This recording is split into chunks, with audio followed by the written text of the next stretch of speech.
What is free will? It is a both simple and complex question and can be interpreted in many different ways. Some people think that we're just living out a script. And I'll be honest, I think that is partially true. I believe that each of us have a certain potential or destiny that we can reach, but none of it is guaranteed. It is our choices, our effort, our mindset, and our so-called free will that decides whether we reach it or not. Hi, my name is Shan, and today I'll be talking about what it means to realize our dreams and potential, and why it all starts with commitment and what has helped me along my journey. I believe that all of us have a potential or a supposed destiny. However, it is up to us to commit ourselves to everything we do to reach that potential. And if we decide to sit around and do nothing, then we will not reach our potential, no matter if it was destined or not. And that's where I've come to see the difference between having potential and fulfilling potential. We're all born with something special, and it's our choice whether or not to capitalize on it. An extension of my belief is that no matter what, there will always be an opportunity for us to perform. However, we will never know when that opportunity will arrive until it comes. So we must always give it our all at everything we do, so when the time does come, we're able to perform at our best and use the opportunity to realize our dreams. For example, last year, at the beginning of my rugby season, I hadn't found my position. I was the backup scrum half and rode the bench for a while. And during that time, I had almost given up on my dreams about playing rugby in university. But one day I realized that my success didn't depend on being on the starting lineup, it depended on my attitude. I decided that while I'm playing, I might as well give it my all this season and not take a single moment for granted and get a little better every day. It was during this time that I found practicing, even in the harshest weather, to find every single practice enjoyable, no matter how cold or muddy it was or how much conditioning we had to do. I had enjoyed every single practice. And when I found that I committed 100% of myself, not only did I enjoy the practices, I performed better as well. Through my hard work and effort, I had earned myself one game, a chance to start on the wing. All the effort that I put in had led up to this moment. I treated this as the most important game of my career. And to this day, I think it was one of my best performances on the pitch. And even though we had lost that game, it was a huge personal victory that almost overpowered the sadness from the loss. And I truly believe that that moment didn't happen just by luck, but rather it was the result of my commitment to realizing my potential. That moment made me wonder, how many of us here are sitting on the sidelines in our own lives, waiting for something to change? What would happen if, instead of waiting for the perfect chance, we committed fully to the moment that we're already in? I think this quote in Meditations by Marcus Aurelius reflects one of my reasonings for why I believe we should all commit ourselves to everything we do. The quote goes, "A rock thrown in the air, it loses nothing by coming down, gain nothing by going up." And right now, you're probably thinking the same thing as I did when I first heard this quote. What on earth is this guy talking about? This makes no sense. But upon further reflection, I think that what he was trying to say is that everything in life has been given to us. And no matter what happens, when we all eventually die, none of us would have gained anything, since everything, our body and our mind, were given to us for free of charge. So we cannot have lost anything we didn't own, and that everything in life was temporary, and nothing is truly ours, not even our success or failures. So I asked myself this one question: if I had nothing to lose, why not give it my all at everything that I do? And this brings me to another idea. Something that also helped me to give 100% of my effort was the law of attraction.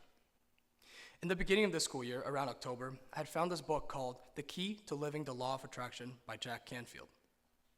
I saw that some athletes had read this book and said that it helped them to reach their true potential. So what is the law of attraction? It suggests that we're all connected to everything in the universe in one way or another, either through God or in other ways. This book defines the law of attraction as a force that does not stop working, and that all of our thoughts, no matter positive or negative, will always come back to us. In simple terms, we will receive what we focus on the most. So if we focus on positive things, we will in turn receive more positive things. But on the other hand, if we keep complaining about the negative things without working to change them, we will only receive negative things back. And the more I read about the law of attraction, the more apparent certain issues in my life became. For example, I realized that the more I thought or worried about an injury, the more prone I was to the exact same injury. For example, last summer before one of my games, I had jokingly told my mother that it'd be funny if I had re-injured my shoulder during my first game back from China. And you're not going to believe what happened within the first 10 minutes of me stepping on that pitch. I had dislocated my shoulder for the third time in 4 months. I didn't play a single game for the rest of that summer and ended up missing a second season as well. That experience showed me just how much power our thoughts can hold. And from that day forward, I stopped worrying about my injuries or let them put me down. I simply accepted the fact that injuries are going to be a part of sports and just focused on doing everything I could to recover from it, work around it, and still finding ways to get better as a rugby player. One of the things this book tells you to do is to manifest by speaking your goals out loud, and whether that's talking to yourself or talking about them to your friends and family. When I started doing these things, the steps to achieve my goals became clearer, and I knew exactly what I needed to do in order to achieve my goals. And not only did this help me to avoid some of my procrastinations that my teachers definitely know about, I would like to apologize to all of my teachers. I'm sorry. I also started to become more confident in approaching people to achieve my goals. For example, as some of you may know, in order to get recruited for a sport, you have to send out a lot of emails to a lot of coaches and schools. I would procrastinate with this process. It would take me weeks to just send out one email. And I think this was partially because I was afraid of rejection from the coaches, but also because I didn't really believe that I could play collegiate rugby. However, after I started talking about my goals out loud and discussing them with my friends and family, I began to really believe in myself and had faith that I could do what I had set out to do. So go ask yourself, what's holding you back?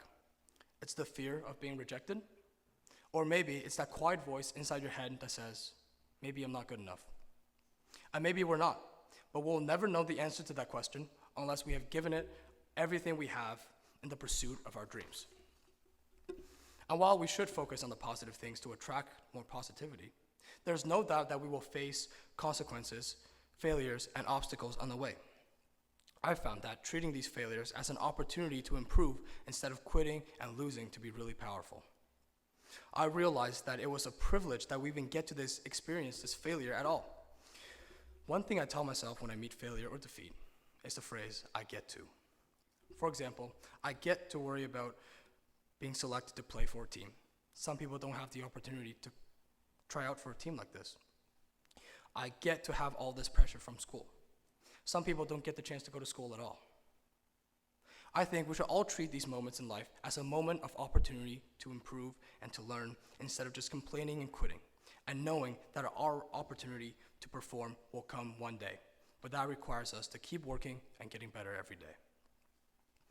There's this poem that's really stuck with me since the moment that I've heard it.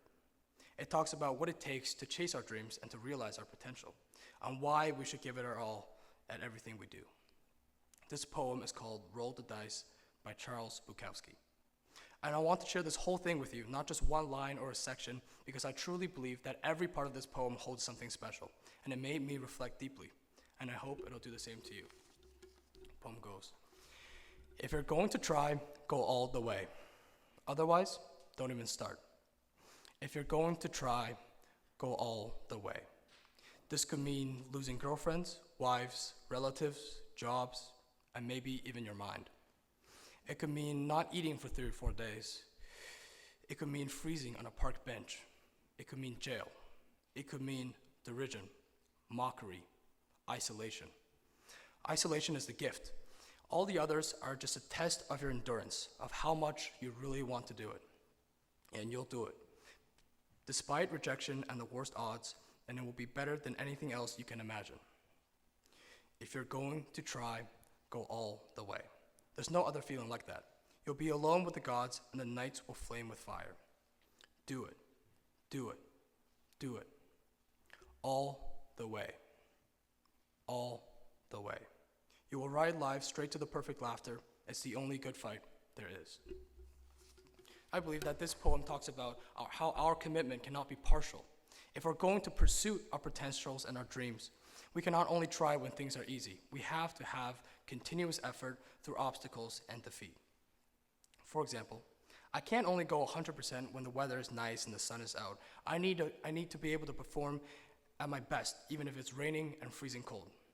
And on our journey, we will no doubt face hardships, no matter if it's self-doubt, fear of rejection, or injuries. We have to be able to push through these obstacles in order to achieve our dreams and potential. And if I could leave you with one message in my speech today, it would be that in order to become the best versions of ourselves, we cannot wait until the perfect opportunity to start working. Instead, make the choices, speak your goals, focus on the good, and when your opportunity comes, and it will, be ready to seize the chance and succeed. Thank you for listening. Please sing hymn number 578.